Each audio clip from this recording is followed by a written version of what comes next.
YONO மொத்தம் 4 அதிகாரங்கள் எழுத எழுதிங்க. அதிகாரம் 1 மன்னிக்க முடியாமல் தவிக்கும் ஊழியக்காரர் யோனா. ஊழியக்காரர் தீர்க்கதரிசி, ஆனால் மன்னிக்கிறதுக்கு கஷ்டப்படுறார். அவரால் மன்னிக்கவே முடியல.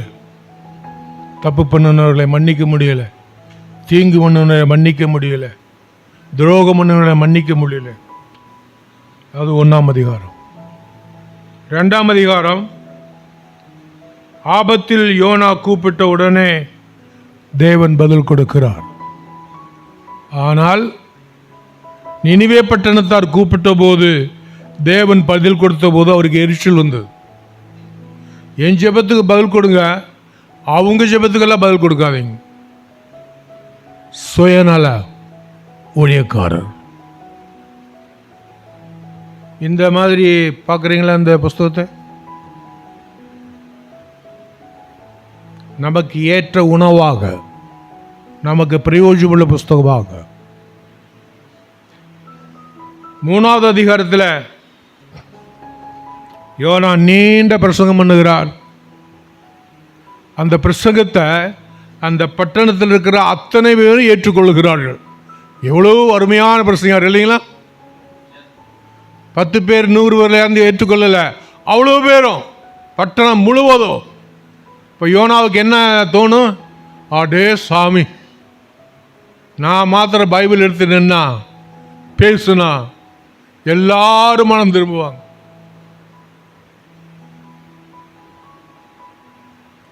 நாலாவது அதிகாரத்தில் யோனாவின் எதிரிகளுக்கு தேவன் பதில் கொடுக்கிறார். யோனா எரிச்சல் அடைகிறார்.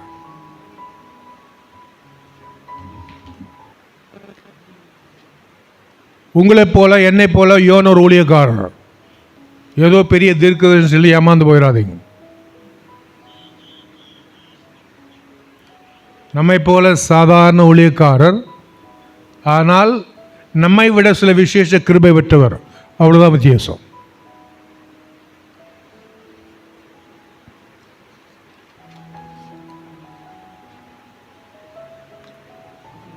அந்த கிருபையினுடைய ஆதாரம் தான் 1ஆம் வசனம். அமித்தாயின் குமாரனா யோனாவுக்கு கர்த்தர் அவருடைய வார்த்தை வந்தது. இப்போ அவர் ஜெபம் பண்ணிட்டு இருந்தாரா, உபவாசம் பண்ணிட்டு இருந்தாரா, வேலை செய்துட்டு இருந்தாரா, எங்கே இருந்தார் அதை பற்றி சொல்லலை.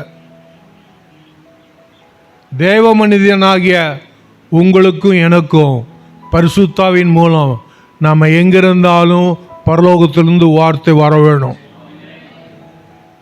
ஜெபத்தில் இருந்தால் தான் வரும்னு நினைக்காதீங்க, உபவாசத்தில் இருந்தால் வரும்னு நினைக்காதீங்க. இயேசுவின் இரத்தத்தாலே, இயேசுவின் சிலுவை பாடுகளாலே நம்மை குமாரனாக்கின தேவன் நம்மோடு கூட தொடர்பு கொள்ள அவர் ஆயத்தமாக இருக்கிறாராக்கும். எந்த நேரத்தில் அவர் பேசுவார், எந்த நேரத்தில் சொல்லுவார். மற்றவர்களை பற்றி மாத்திரமல்ல, நம்மை பற்றிய ஆண்டவருக்கு தெரியும். இந்த யோனா என்கிற ஊழியக்காரர் பணத்தை வாங்கிட்டு வேற பக்கம் டிக்கெட் வாங்க வரணும்.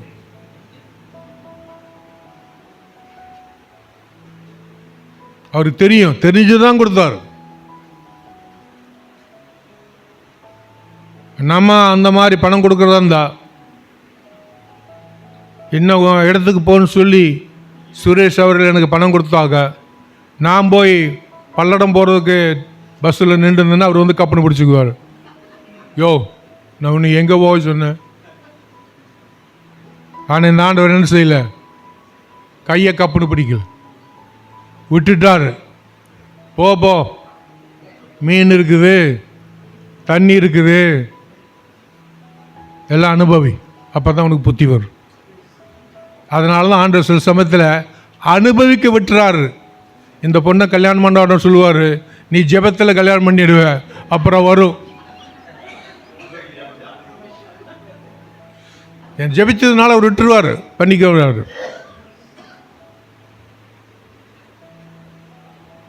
நடக்குதா இல்லையா?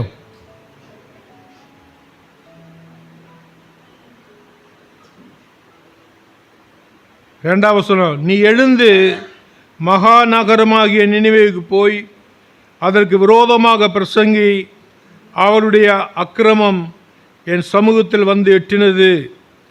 உங்களுக்கு அதனுடைய பேக்ரவுண்ட் தெரிஞ்ச, இந்த ரெண்டாம் வருஷத்துடைய பேக்ரவுண்ட் தெரிஞ்சதுன்னா நீங்கள் என்ன சொல்லுவீங்கன்னா, யோனாவுக்கு பெரிய சந்தோஷம். ஏன்னா அந்த நினிவே அழியட்டும்னு காத்துட்டு இருந்தாராகோ. ஏன் நினிவே அழியணும்? நினிவேல் இருக்கிற மக்கள், பாபிலோனில் இருந்த மக்கள் இஸ்ரவேலை படாத பாடுபடுத்தினார்கள், துன்பப்படுத்தினார்கள், சண்டைக்கு போனார்கள்.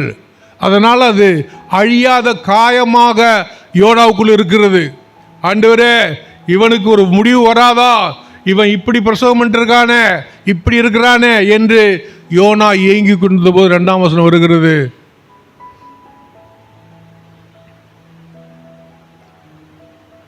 அந்த அந்த தேசத்தை பற்றி நீயே சொல்லு, மனதார சொல்லு, சந்தோஷத்தோடு சொல்லு, அதுதான் உனக்கு வேணும். மூணாம் வசனம் பாருங்க.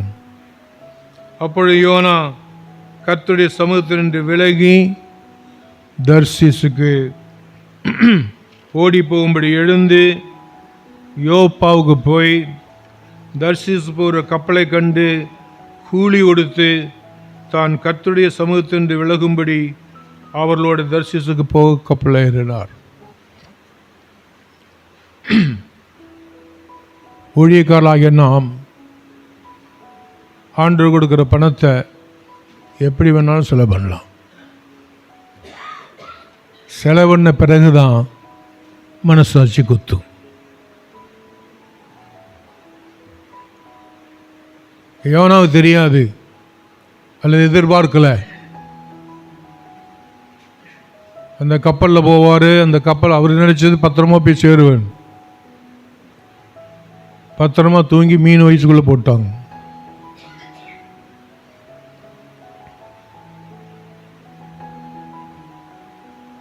இதை வாசிக்க அந்த புஸ்தகத்தை 4 அதிகாரத்தை வாசிக்க நான் என்னை ஆலோசித்து பார்த்தேன்.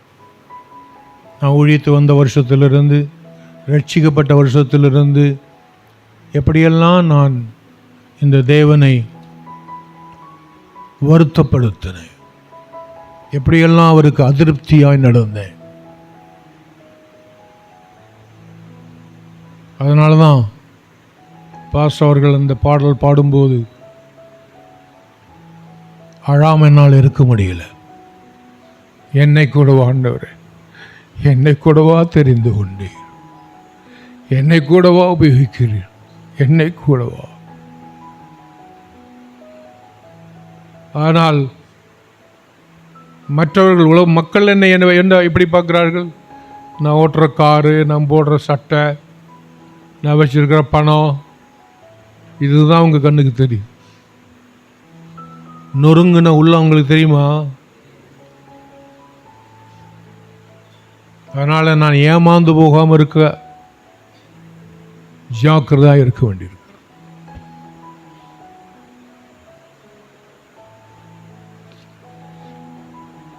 உங்களுக்கு அந்த கதை தெரியும். கப்பல் ஏறாரு, போயிடுறா, கப்பல் போகுது. ஆனால் ஒரு தீர்க்கதரிசி நிமித்தம் அந்த சமுத்திரம் அதுக்கு பிரச்சனை. அது அமைதலாக இருந்தது. இந்த ஆள் ஏறினார். அந்த தண்ணி அத்தனை ஆட்டம் போடுது. அது மாத்திரமா, ஒரே ஆள் நிமித்தம் அந்த கேப்டன் தூக்கமே இல்லை. எங்கிருந்தாப்பா இப்படி வந்தது காற்று, எப்படி இந்த வித்தனை காற்று வந்து சேர்ந்தது? ஏன்னா அவன் ஓட்டி மாலுமே ஓட்டி பழக்கம் இருக்கு. ஆனால் இந்த முறை கண்ட்ரோல் பண்ண முடியல. 1 இன்ச்சு நகர மாட்டேங்குது. அப்புறம் தான் பார்த்துட்டு கண்டுபிடிக்க முடியாதனால சீட்டு போடுறாங்க.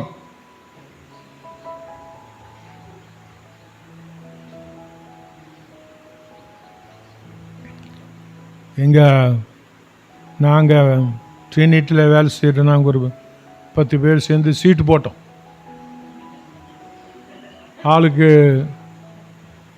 1000 இப்படி அந்த மாதிரி ஒரு 10,000. அப்புறம் சீட்டு போட்டு தான் எடுப்போம். நானும் என் பேர் வரட்டுன்னு ஜெபம் பண்ணி கடைசி சீட்டு தான். நான் சொன்னேன், நிச்சயமாக நீங்கள் என்னமோ கோல்மால் பண்ணியிருக்கிறீங்க. அது சீட்டு நடத்தின ஆனந்த் சொல்கிறாரு, ஐயா உங்களுக்கு எங்கே பணம் இப்போ அப்படி பார்த்தியா, அதே தான்.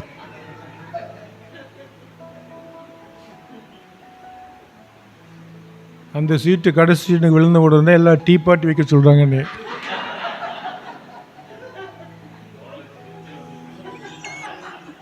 எனக்கு வந்த எரிச்சல்.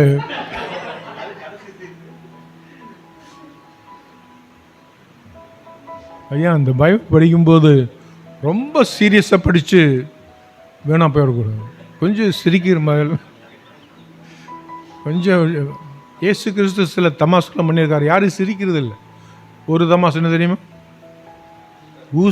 ஊசிக்குள்ளே ஒட்டகம் நுழையிற மாதிரி. யாருமே சிரிக்கலை. ஏன்னா நம்ம ஜெபத்தோடு படிக்கிறதுனால சிரிப்பு வரமாட்டேங்குது.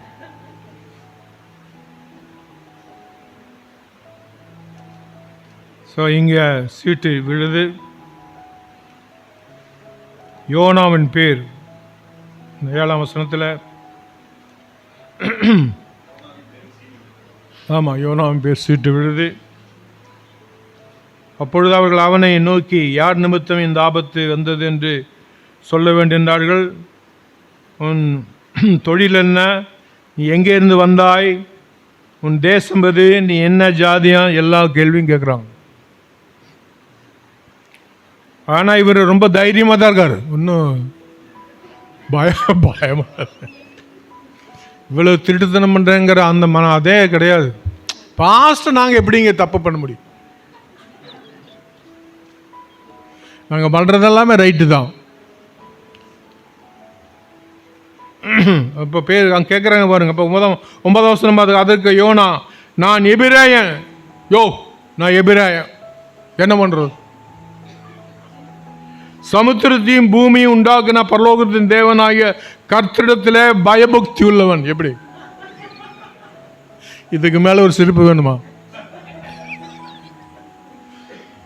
அவர் ஏமாத்திட்டு தான் இங்கே வந்திருக்கிறான். இந்த கப்பல்லே அவன் இருக்கக்கூடாது. அவன் போக வேண்டிய கப்பல் வேற கப்பல்.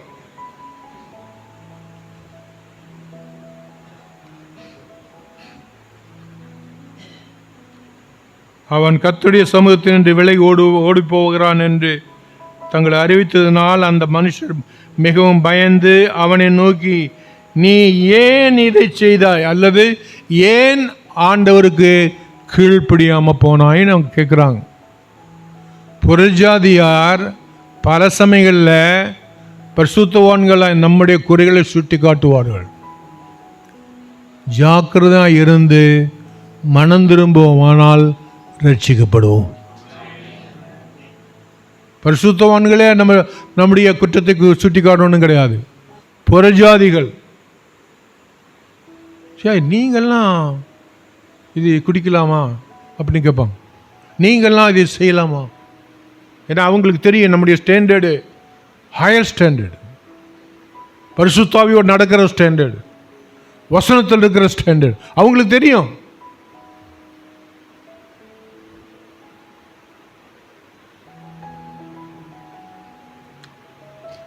பதினொன்றாம் வசனத்தில் கேட்குறாங்க, நான் என்ன செய்யறதுன்னு.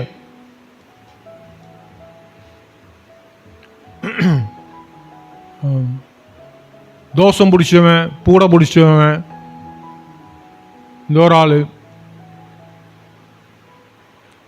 ஒரு தேவனுடைய மனுஷனால எத்தனை பேருக்கு உபத்திரம் பாருங்க.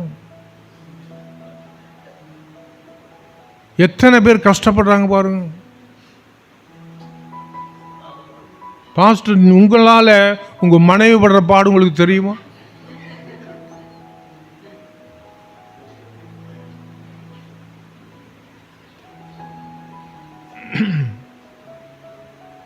சிஏஜிஎம்சியில் இருக்கும்போது கொஞ்சம் காலம் கழித்து எனக்கு பிஷப்புன்னு பட்டம் கொடுத்து, பிஷப்பு தெரியுமா, வெள்ளையா,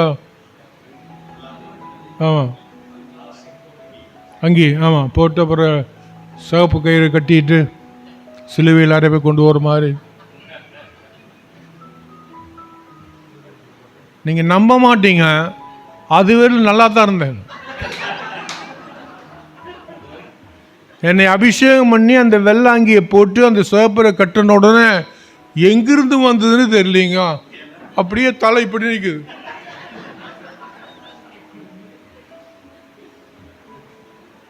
அப்புறம் கூட்டமெல்லாம் முடிஞ்சு பிஷப் ஆர்டினேஷன்லாம் முடிஞ்சு வீட்டுக்கு அதே ட்ரெஸ்ஸில் வீட்டுக்கு காரில் தான் போய் இறங்கணும். போய் இறங்குனாக்கா எங்கள் வீட்டம்மா, சரி அதை கழட்டி போட்டு இந்த பாத்திரத்தை கழுகுங்க. ஏய், இன்னைக்கு தான் பிஷப், உங்களை மதிக்காத ஒரே ஆளுங்க பொண்டாடி தான். சிஸ்டர்ஸ் தயவு செஞ்சு மன்னிச்சுங்க.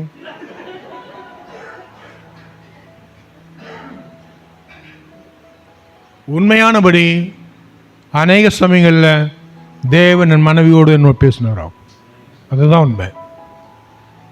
பல சமயங்களில்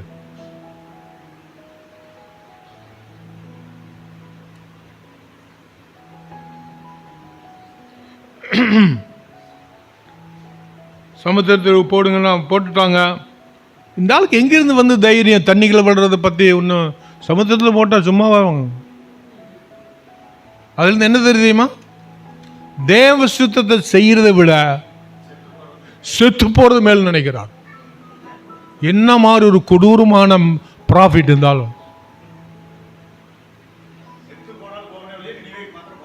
ஆமாம், உண்மையாக தான். அதுதான் எழுதியிருக்கு. ஆண்டவனை திருத்த பார்க்கிறாரு.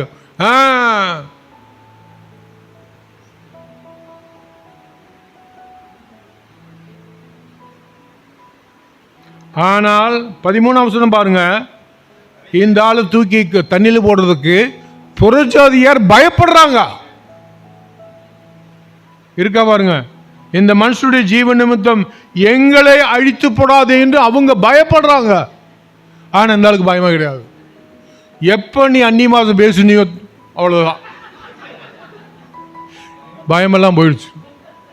அது வேணும் கொஞ்சம் பயத்தோடு இருந்தே ஆகும்.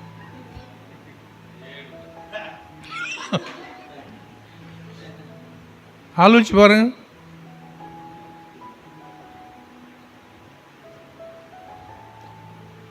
சமுத்திரத்தில் போட்டு விட்டார்கள். அப்பொழுது அந்த மனுஷர் கர்த்தருக்கு பயந்து கர்த்தருக்கு பலியிட்டு பொருத்தனைகளை பண்ணினார்கள். புறஜாதி மக்களுக்கு இந்த மெய்யான தேவனை நினைத்து அவ்வளவு பயம், அவ்வளவு மரியாதை, பலியிட்டு தங்களுடைய பாவங்களை கழுகிறார்கள். ஆனால் இந்த அபிஷேகமற்ற யோனா ஐயாவோ என்ன நடந்தாலும் சரின்னு அவர் துணிஞ்சிட்டார். யோனா 17ஆம் வசனம், யோனாவை விழுங்கும்படி ஒரு பெரிய மீன் ஆயத்தம் பண்ணியிருந்தார். அந்த மீன் வயிற்றில் 1 நாள் இல்லை, 2 நாள் இல்லை, 3 நாள். எத்தனை நாள்? ராப்பகல் 3 நாள். ஏன் ஒரே நாளில் விடிவு காலம் வரல? தம் பிடிச்சிருந்துட்டார். இது சாத்தானால வந்தது. எது? மீன் முழுங்குனது. அப்படித்தான் நம்முடைய கருத்துக்கள்ல, நமக்கு குடும்பத்தில் பாஸ்டர் குடும்பத்தில் கஷ்டம் வந்துட்டாக்க அப்பாலே ஓ சாதாரண, அவன் எங்கேயோ தெரியலாம்.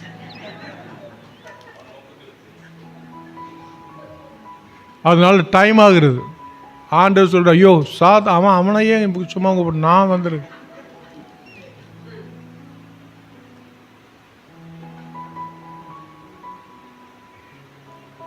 ஒன்றாவசம் 2ல் 1 இல்லை. இப்போ தான் முடியல, என்னதான் தம் பிடிச்சாலும் முடியல. கர்த்தர்னு கூப்பிட்டான். முதல் நாளே கூப்பிட்டுருக்கலாம்ல.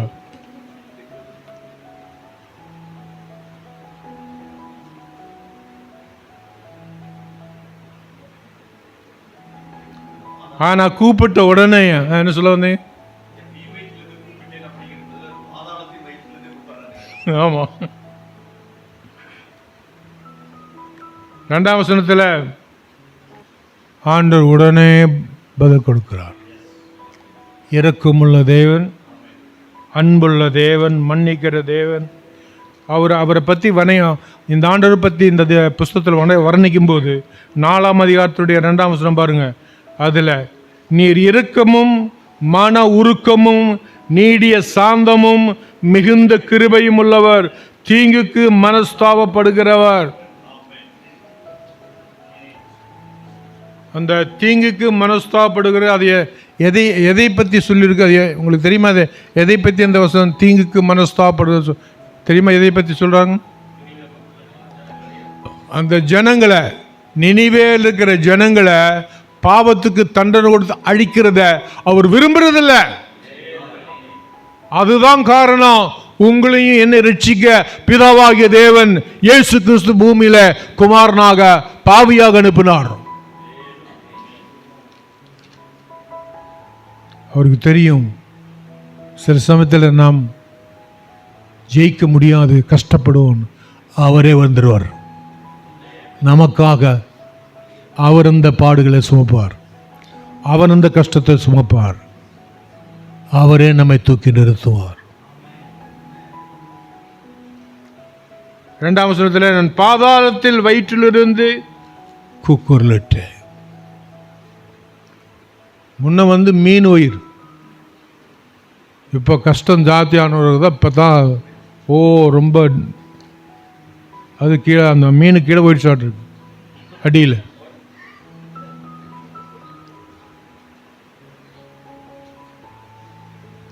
மூணாம் லைன் பாருங்க.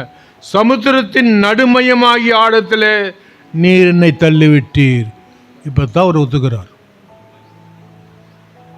இது சாத்தான் அல்ல, இது நான் ஜெபிக்கிற ஆண்டவர் தான். இப்போ தான் அவர் ஒத்துக்கிறார்.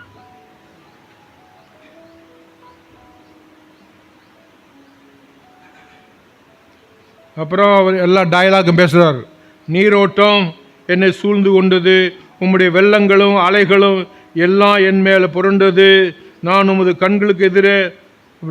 நிறைய டயலாக் அது கீழே படிச்சுட்டு வந்தீங்கன்னா அந்த அடுத்த 2ஆம் அதிகாரத்துக்கு ஆமாம் 2ஆவது கடைசி வந்தீங்கன்னா 8ஆம் வசனத்தில் பொய்யான மாயை. அந்த பொய்யான மாயைங்கிறது இங்கிலீஷ் பேர் பார்த்தீங்கன்னாக்கா விக்கிரகம். விக்கிரக தெய்வங்களை நம்ப முடியாது. பொய்யான மாயை பெற்றுக்கொள்வர்கள் தங்களுக்கு வரும் கிருபையை போக்கடிக்கிறார்கள். மெய்யான தேவனிடம் தான் கிருபை உண்டு. விக்கிரகங்களை தொழுகிறதுக்கு கிருபை இல்லை. விக்கிரகங்களை மனிதனால் உண்டாக்கின தெய்வங்களை, மிருகங்களை தொழுகிறவர்களுக்கு கிருபை இல்லை. இயேசு கிறிஸ்துவை ஏற்றுக்கொண்டு அவருக்காக வாழ்கிறவர்களுக்கு, இயேசுவுக்காக வாழ்கிறவர்களுக்கு கிருபை மேல கிருபை, கிருபையின் மேல கிருபை.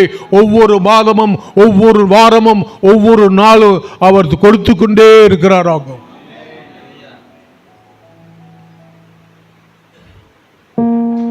கடந்த 2 மாதம் என்ன போல நான் பாஸ்ட் கலந்து கொள்ள முடியல, விலகினோம்.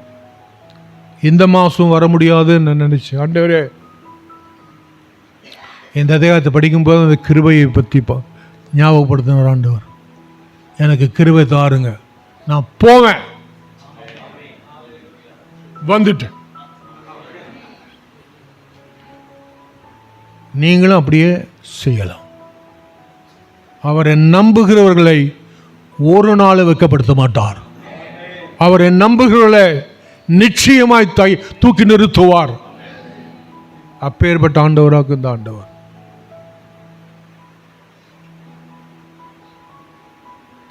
இப்போ 3ஆம் அதிகாரம் 1ஆம் வசனம் 2ஆம் தரம் அந்த கனெக்ஷன் கட் ஆகலைங்க. முதல் தரம் 1ஆம் வசனத்தில், 1ஆம் அதிகாரத்தில். இப்போ 2ஆம் தரம் கர்த்தருடைய வார்த்தை யோனா உண்டாகி. ஏன் 2ஆம் தரம் இருக்கலாம்? இவர் வெளியே வந்துட்டாரு, யோனா கொண்டு கரையில் கக்கிருச்சு.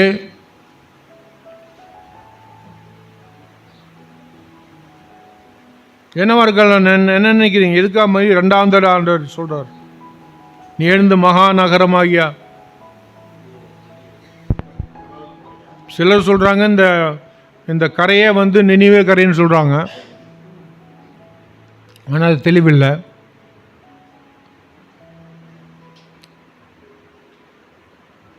ஆண்டவர் நமக்கு அடிக்கடி அல்லது இன்னும் சொல்ல போனால் இடிச்சிடி சொன்னா தான் மண்டையில் வரும். அதனால தான் 2ஆம் தரம். ஒரு தரம் இல்லை, 2 தரம். ஐயா, நான் கொஞ்ச காலம் ஆண்டவர் விட்டு பின்வாங்கி போயிட்டேன். துபாயில் இருக்கும்போதும் ஆண்டவர் விட்டு நான் ரட்சிக்கப்பட்டிருந்தேன், ஆவியான் அபிஷேகம் பெற்றிருந்தேன். ஆனால் பின்வாங்கி போயிட்டேன். துபாயில் ஆண்டவர் என்னை கூப்பிடுறார். எப்படி கூப்பிட்டாரு தெரியுமா?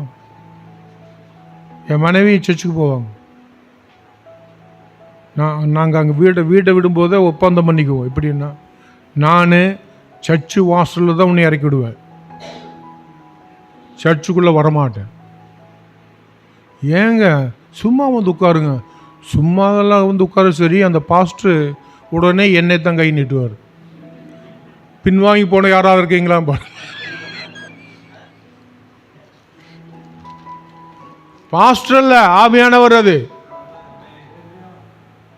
நம்ம இழந்து போக அவருக்கு மனம் இல்லை, நாம் கெட்டு போக அவருக்கு மனம் இல்லை, நாம் பின்வாங்கி போன அவருக்கு மனம் இல்லை. ஏதாவது ஒரு விதத்தில் குயவனை போல தட்டி கொட்டி சீர்படுத்தி சரியான பாதை, இந்த தான் பாதை, இதில் போகும். என்னுடைய வாழ்க்கையில் ஆண்டவர் இந்த ஊழியத்தில் கொடுத்த 2வது சான்ஸ். இப்போ எனக்கு என்ன இருக்கு, எப்படி இருக்கு தெரியுங்களா? ஆண்டவரே, எந்த காரணத்தை கொண்டும் சாகும் ஒரு உம்மை விட்டு பிரிந்து போக மாட்டேன், பின்வாங்க மாட்டேன், பிரிந்து போக மாட்டேன். உமக்காகவே வாழ்வேன். உம்முடைய ஆசீர்வாதத்துக்கு அல்ல, உமக்காக. நீங்க ஆசீர்வாதம் நம்பினீங்கன்னா ஏமாந்து போயிடுவீங்க. அவரை நம்புங்க, ஆசீர்வாதம் தானா வரும் போகும். ஆனால் அவருக்கும் நமக்குள்ள ஐக்கியம், உறவு, ரிலேஷன்ஷிப் அண்ட் ஃபெலோஷிப் 2 முக்கியம். ரிலேஷன்ஷிப், உறவு, ஃபெலோஷிப், ஐக்கியம்.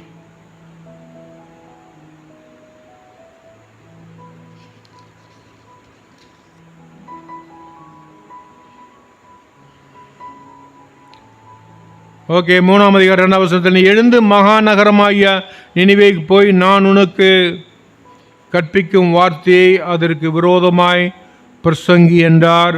யோனா எழுந்து கர்த்தருடைய வார்த்தையின்படியே நினிவேக்கு போனான். நினிவே 3 நாள் பிரயாணமான விஸ்தாரமான மகா பெரிய நகரம்.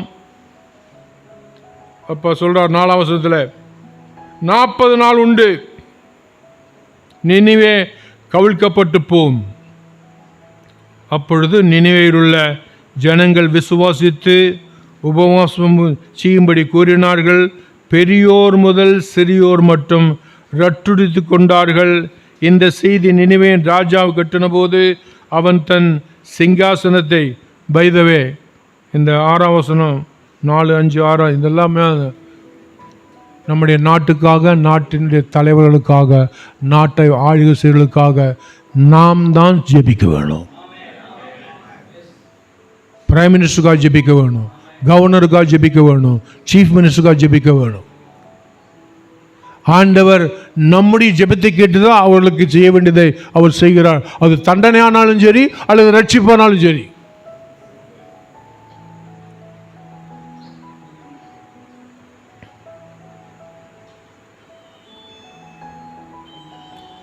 ஏழாம் வசனம், மேலும் ராஜா தானும் தன் பிரதானிகளும் நிர்ணயம் பண்ணின கட்டளையாக நினிவேயில் எங்கு மனுஷர் மிருகம் மாடுகள் ஆடுகள் ஒன்றும் ருசி போராதிருக்க மேயாமலும் தண்ணீர் குடியாமலும். கட்டுப்பாடு பாருங்க.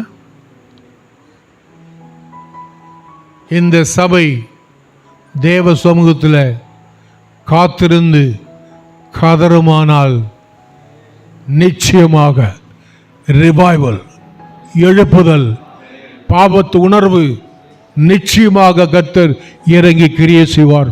உள்ளங்கள் ஒடுக்கப்படும், நொறுக்கப்படும். மக்கள் பாவரிக்க செய்து மனம் திரும்புவார்கள். 100க்கு 100 அதை நம்புவோம்.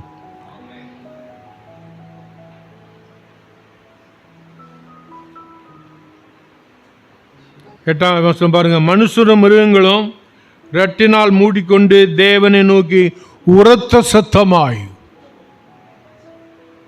நேற்றுக்கு திங்கட்கிழமை சத்தியமங்கல பாஸ்டர், அதுக்கு தலைமை தாங்கின ராஜமாணிக்கு மணி அவர்களும் சேர்ந்து இங்கே ஒரு ப்ரேயர் மீட்டிங் வச்சுருந்தோம். ஒவ்வொரு போதகரும் கிட்டத்தட்ட 30 பேர் வந்திருந்தாங்க. அதில் 25 பேர் போதகர்கள். ஒவ்வொரு போதகரும் நேற்றுக்கு கதறி கதறி அழுததை நான் பார்த்து, ஆண்டவரே ஆண்டவரே ஐயா, அவரால் அழைக்கப்பட்ட நீ ஒரு சொட்டு கண்ணீர் விடுவாயானால் அது தேவ சமூகத்தில் பெரிய காரியத்தை கொண்டு வருவோம்.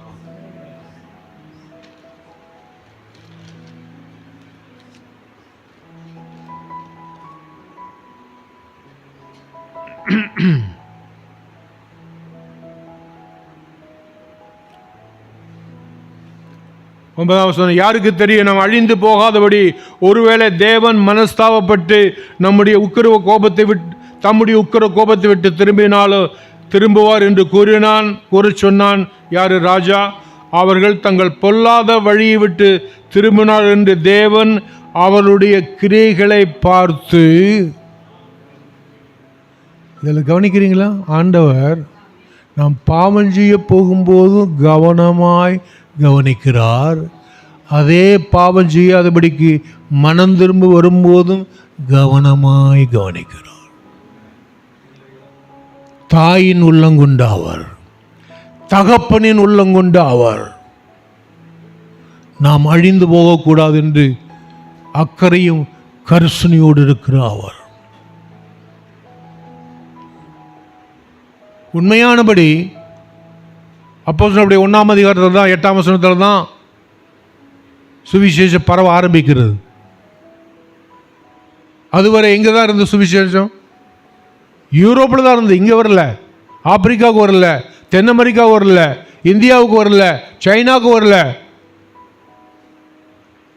எருசலேமில் தான் இருந்தது. ஆனால் அந்த எருசலேமில் இருந்த அந்த கொஞ்சம் கூட்டத்தார் கலைந்து புறப்பட்டு மிஷனரிகளாக போனபோது, ஸ்தேவானை போன்றவர்கள் இரத்த சாட்சியாய் மரித்த போது, சுவிசேஷம் இன்றைக்கு சுவிசேஷம் போகாத இடமே இல்லைன்னு கிட்டத்தட்ட சொல்லலாம். மேபி சில இடங்கள் இருக்கலாம். ட்ரைபல்ஸு, மலைவாழ் மக்கள், அல்லது அமேசான் தென் அமெரிக்காவில் அமேசான் காடுகள், அங்கே இருக்கிற மக்களுக்கு ஒருவேளை சிலருக்கு சுவிசேஷம் தெரியாமல் இருக்கலாம். ஆனால் கிட்டத்தட்ட 95% அல்லது 90% சுவிசேஷம் பரவிக்கொண்டே இருக்கிறது.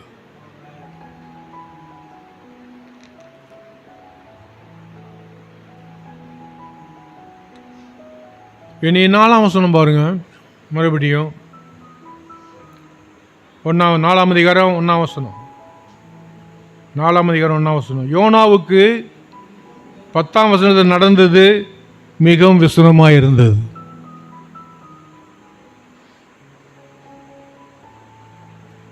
என்னது? ஆண்டு என்ன செய்தார்? 10ஆம் வசனத்தில் 3:10 அவர்கள் தங்கள் பொல்லாத வழியை விட்டு திரும்பினார் என்று தேவன் அவருடைய கிரியைகளை பார்த்து தாம் அவளுக்கு செய்வேன் என்று சொல்லியிருந்த அந்த தண்டனையை மனஸ்தாபப்பட்டு செய்யாதிருந்தார். அப்போ 3ஆம் வசனத்தில் தண்டனை வருதுன்னு சொன்ன அந்த ஆளு, இந்த ஐயா, இந்த பாஸ்டர் ஐயா, என்ன நோக்கத்தோட 3ஆம் அதிகாரம் பிரசங்கம் பண்ணியிருக்காரு? என்ன நோக்கத்தோட? ஒருத்தவங்க கூட பரவத்து வரக்கூடாது. புரியுதா? வழங்குறீங்களா? கவனிக்கிறீங்களா? உங்களுக்கு எதிரிகள் இருக்காங்க? எங்களுக்கெல்லாம் இல்லைங்க.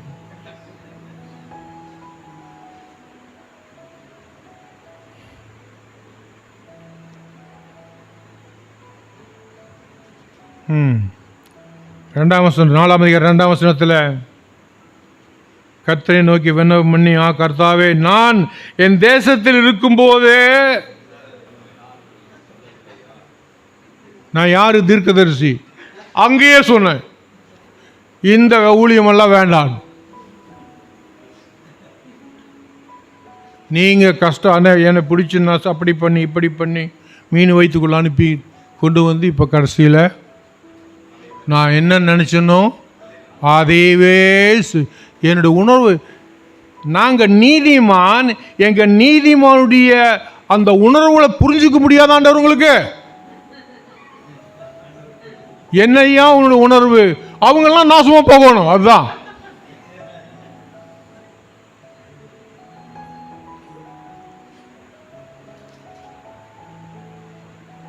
கவனிங்க. மன்னிப்பதும் மன்னிப்பு கேட்பதும் சுலபம் அல்ல. நான் ஆண்டுக்குள் வந்த சமயத்தில் இந்த ஒரு விஷயத்தில் ரொம்ப கஷ்டப்பட்டேன். எனக்கு துரோகம் பண்ணினவர்களை மன்னிக்கவே முடியலை, எனக்கு அநியாயம் பண்ணவர்களை மன்னிக்கவே முடியலை, ரொம்ப கஷ்டப்பட்டேன். மத்தேயு 6ஆம் அதிகாரம் திரும்ப திரும்ப வாசித்தேன். எடுங்க, மத்தேயு 6ஆம் அதிகாரத்தில் 14ஆம் வசனம். மனுஷருடைய தப்பிதங்களை நீங்கள் அவளுக்கு மன்னித்தால் உங்கள் பரமபிதா உங்களுக்கு மன்னிப்பார். இதே பிரின்சிபல் தான் பழைய ஏற்பாட்டில், அதே பிரின்சிபல் தான் புதிய ஏற்பாட்டில். அப்புறம் 15ஆம் வசனம், மனுஷருடைய தப்பிதங்களை நீங்கள் அவளுக்கு மன்னியாதிருந்தால். பேதுரு மாதிரி சீசனான பிறகும் மன்னிக்க முடியாமல் கஷ்டப்படுகிற சீசர்கள் உண்டு. அதனால தான் அவர் கேட்டார், ஒரு 4, 5, ஒரு 7, 8, 10, 20, ஒரு எத்தனை 7, 49, 49 எத்தனை பேர் கேட்டார் பேதுரு? 7 முறை, 7 ஆமா. அதாவது ஆண்டவரே ஒரு லிமிட் கொடுங்க, அன்லிமிட்டெட். அதாவது பிரேக் இல்லாத காரு மாதிரி இந்த கிறிஸ்து ஓடிட்டு இருக்கு, எல்லாரையும் மன்னிக்க சொல்லிட்டு. இது சரியில்லை. 4 பேரை மன்னிப்போம், ஒரு 2 பேரை சேர்த்துக்குவோம்.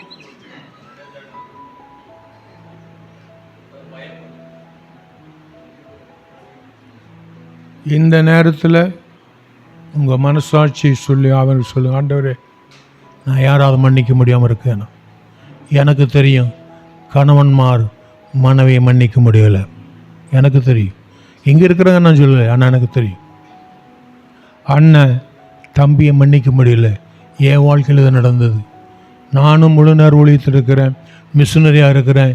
என்னுடைய தம்பி ராஜமாணிக்கமணி அவர் ஊழியத்தில் முழு நேர ஊழியத்தாய் மிஷினரியாக இருந்தால், ஆனால் எங்களுக்குள்ள மன்னிக்க முடியாமல் கஷ்டப்பட்டவாங்க.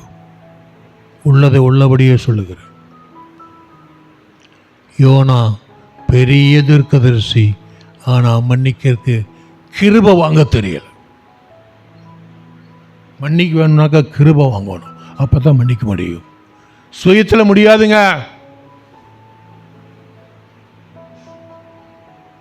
மணி ஐயாவுக்கும் எனக்கும் ஒரு சில வருஷங்கள், அவர் ஊழியத்திருக்காரு, நானும் ஊழியத்திருக்கிறேன். அவர் ஊழியம் வளருது, என்னோட ஊழியம் வளருது.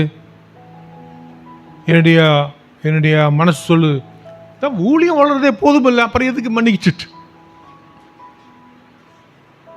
ஊழியம் வளரலன்னா வேணும் மன்னிப்பு கேட்கல, ஏன் வளரட்டுன்னு. இப்போ தான் வளர்ந்துட்டு இருக்கு. அப்போ ஆண்டவர் சொன்னார், அப்போ அதையும் நிறுத்த சொல்றியான்னு. இல்லை ஆண்டவர், நான் மன்னிப்பு கேட்குறேன். ராஜமாணிக்கு மணி அவருக்கு வீட்டுக்கு போனேன். ஆண்டு எனக்கு கிருபை கொடுத்தார். 2 கையெடுத்து அவன் தம்பி, அவர் எனக்கு தம்பி, 5 வருஷம் இளவையர். 2 கையெடுத்து கும்பிட்டேன், கட்டி பிடித்தேன். மணி தயவு செய்து என்னை மன்னின்னு சொன்னேன். ஆண்டவர் கிருபை கொடுத்தார். அது முடிஞ்சு அவங்க வீட்டில் சாப்பிட்டு வரும்போது என்னமோ ஒரு பெரிய வெயிட்டு இறங்கி போனவாள். நீங்கள் மன்னிச்சு பாருங்க, அது இருக்கிற மகிழ்ச்சி, அது இருக்கிற சந்தோஷம்.